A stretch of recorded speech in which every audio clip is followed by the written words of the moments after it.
Have you ever caught a whiff of something, maybe that smoky sweetness of incense or, the aroma of a specific spice, and instantly, like vividly, you're somewhere else? Oh, absolutely. Not just thinking about it, but feeling like you're transported, maybe back to your childhood kitchen or standing in some sacred space you visited once. Yeah, it's more than just recall. It feels like time travel packed into a single breath. There's definitely something pretty powerful, maybe even profound, going on with just a simple scent. Hmm. So this deep dive is all about that extraordinary power of scent. We're going to explore how some ancient wisdom, particularly within Jewish tradition, talks about this sense as, well, uniquely spiritual. Right. And here's where it gets really interesting. We'll see how, maybe surprisingly, modern science is uncovering these unique biological mechanisms that actually seem to resonate with some of those ancient ideas. Exactly. And the source we're diving into is an article by Rabbi Shlomo Ezagui called The Sacred Science of Scent. It really does a fascinating job of, bridging these two worlds. So our mission today is to really unpack the key insights from this piece. We want to understand why scent is considered so special in this tradition, how it's seen as maybe bridging the physical and the spiritual, and what happens when centuries of mysticism seem to find these unexpected echoes in, well, modern biology. Okay, let's dive in. Okay, yeah. Let's start with that ancient perspective. Jewish tradition places this remarkable, almost elevated emphasis on smell compared to the other senses. And the source brings up some fascinating commentary, like from the B'nai Yisachar, that offers a reason why. Okay, what's the thinking there? Well, according to this commentary on the story of the original sin, the Garden of Eden, Right. the idea is that the other senses, sight, hearing, touch, taste, they were all somehow involved in that first transgression. They became sort of, in a spiritual sense, contaminated or maybe less pure. But smell, Yeah. apparently it wasn't implicated to remain uninvolved, untainted. So it was preserved, like a direct, pure channel back to that original, uncorrupted state. That's basically the idea, yeah. And you see echoes of this concept, purity in connection to a primordial state in places like Isaac's blessing to Jacob in the Torah. Yeah. He references the scent of Gan Eden, the scent of the Garden of Eden itself. So it links smell directly to that time before the contamination. Wow. That's a powerful concept, smell, as a remnant of Eden. Now, the source also gets into Kabbalistic teachings about scent. How does that layer on? Right. Kabbalah associates scent very deeply with the Ruach, which translates roughly to spirit or breath. Your breath, okay. And there's this really intriguing teaching that in the future, the Messiah will actually have the ability to judge by scent. Judge it by scent. Yeah, using this elevated, pure sense to discern, like, truth and character. Mm-hmm. And importantly, the Kabbalistic view is that the soul itself gets a unique kind of pleasure from scent, one that's different from the more physical or material enjoyment you get from, say, seeing something beautiful or tasting something delicious. So the soul finds its own specific nourishment or maybe connection through smell.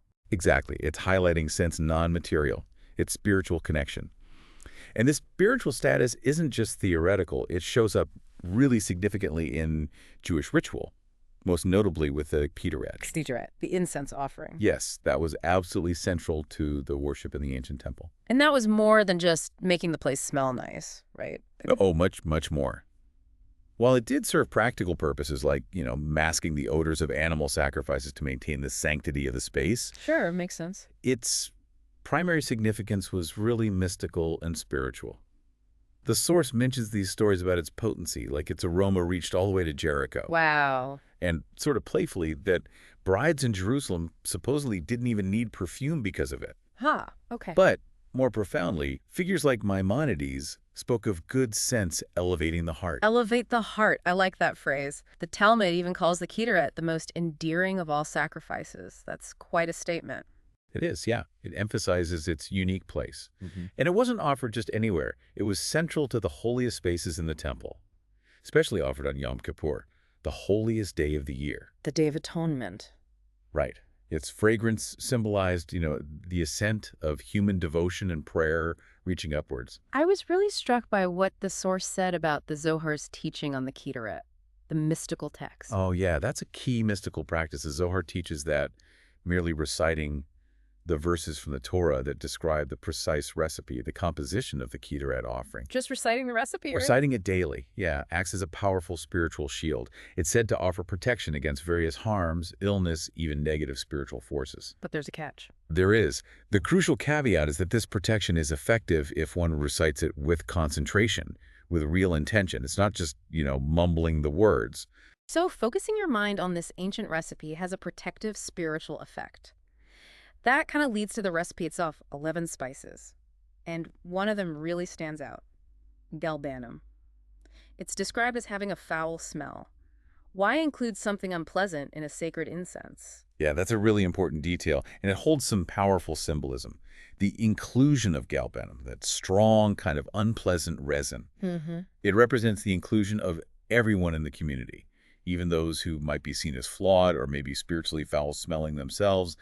The sinners, the outcasts. Ah, so bringing in the less pleasant parts, the difficult members. Exactly. The teaching is that when this seemingly discordant element, the galbanum, is combined harmoniously with the other 10 fragrant spices, it actually contributes to the complete, perfect aroma of the Ketoret. It symbolizes this idea that every single individual, no matter their spiritual state or their past actions, is necessary.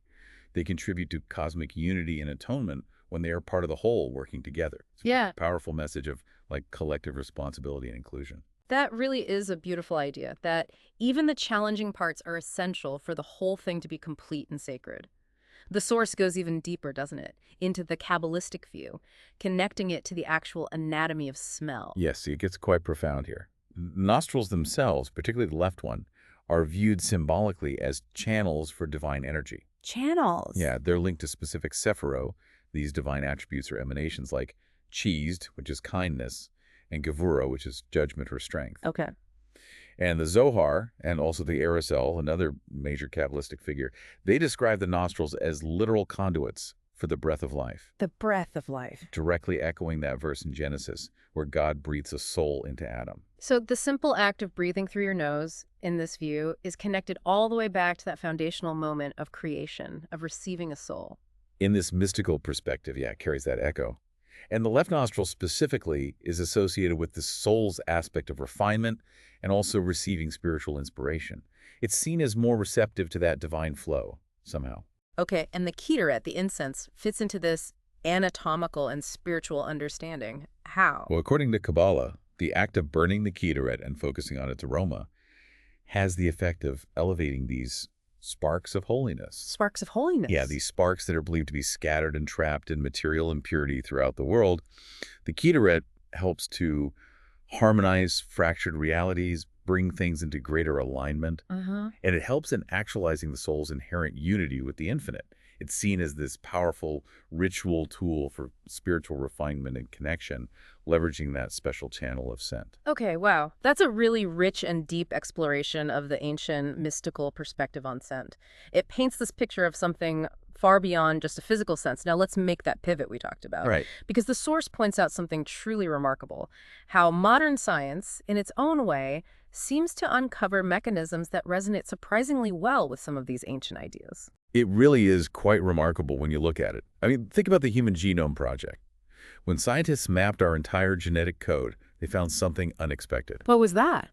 The largest single gene family in our whole genome, something like 400 functional genes, is dedicated specifically to encoding olfactory receptors, receptors for smell. The biggest gene family.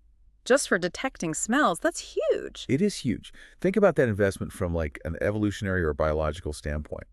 And this massive genetic toolkit is what allows us to distinguish an estimated trillion different scents. A trillion. A trillion. Just try to put that in perspective. That's vastly more than the shades of color we can see or the distinct musical tones we can differentiate.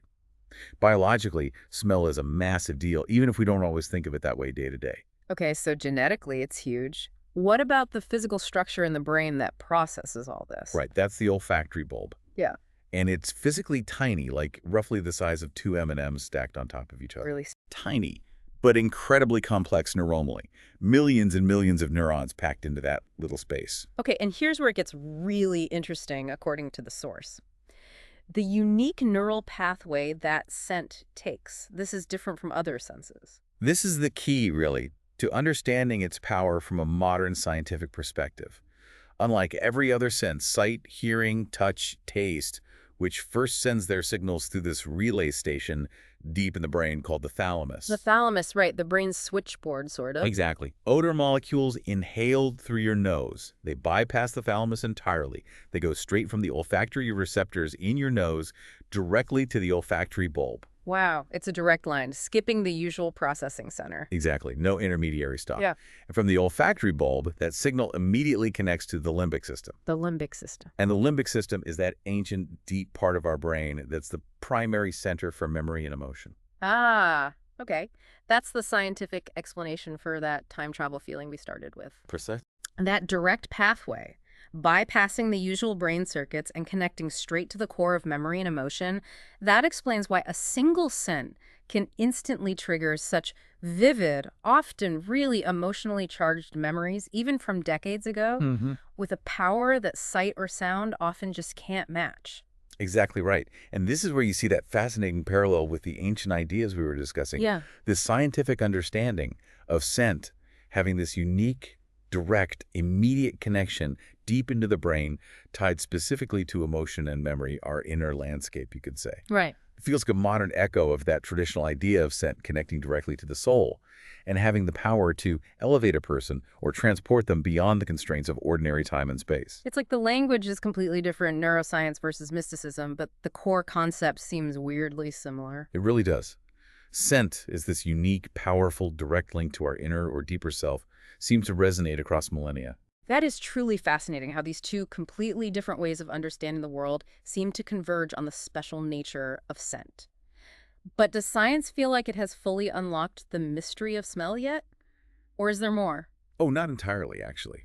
Despite mapping the genes and the neural pathways, the precise mechanism of how we can differentiate a trillion scents, it's still somewhat elusive. It's incredibly complex. Still mysteries there. Definitely. And the source mentions a particularly intriguing proposal that's being explored in some scientific circles that olfaction, the sense of smell, might actually involve quantum processes. The quantum, you mean like subatomic particles and vibrations and stuff? That's the hypothesis, yeah. Yeah. Instead of just detecting the physical shape of an odor molecule fitting into a receptor like, a key in a lock. Which is the usual model. Right. Some researchers propose that the receptors might actually be detecting the molecular vibrations of the odor molecule through something called a quantum tunneling effect. Wow, okay. Now, if this turns out to be true, it would make smell utterly unique among our senses.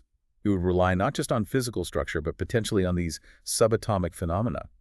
It's a genuine scientific mystery that, in a way, kind of mirrors the deep spiritual mysteries that have been associated with scent for centuries. So, okay, let's try and connect the dots here. We've got ancient wisdom describing scent as uniquely pure, directly connected to the soul in these primordial states, a conduit for divine energy and spiritual refinement. And then, totally separately, modern science discovers it has the largest gene family dedicated to it, a direct, unique pathway straight to the limbic system, emotion, memory central. Yeah. And maybe it even involves quantum physics. What science is uncovering, really in its own language and methods, just seems to deepen our appreciation for the profound insights found in these ancient traditions.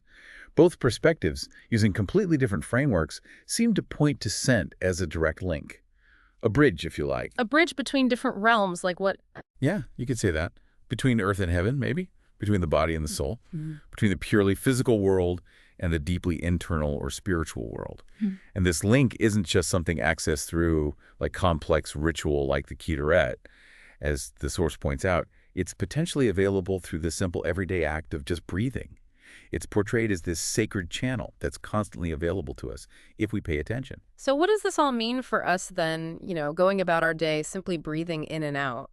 Well, it suggests that this sense we often take completely for granted, perhaps only noticing the really strong pleasant or unpleasant smells, Right. actually holds potential keys to understanding not just fundamental biology and psychology, but potentially deeper spiritual or even maybe quantum realities. Kind of elevates the simple act of smelling into something potentially quite profound, a constant point of connection. So we've really journeyed, haven't we, from ancient spiritual texts describing scent's unique purity and power, linking it to the soul and divine energy, all the way to modern genetic discoveries revealing its massive biological importance, and neuroscience mapping its direct pathway to our core memories and emotions. All of it seems to converge, highlighting smell as a sense unlike any other, holding this unique position that seems to bridge different realms of understanding. Absolutely. From the fragrant incense in a sacred space used for deep ritual to, the simple grounding scent of rain on pavement or flower blooming, scent remains this incredibly direct link Yeah. between different aspects of reality, the external world and our internal landscape, and maybe even higher realms, depending on your perspective. Its scientific marvels only seem to deepen the mystery and underscore the power that ancient traditions have, well, long celebrated. The source ends with this really powerful quote from the Zohar, describing the daily recitation of the Ketoret verses as providing a golden crown for the soul, a source of protection, blessing, and spiritual elevation. Powerful image. It really is. Think about that profound idea the next time you simply breathe in the world around you, the air, the damp earth after rain, the scent of a meal cooking nearby.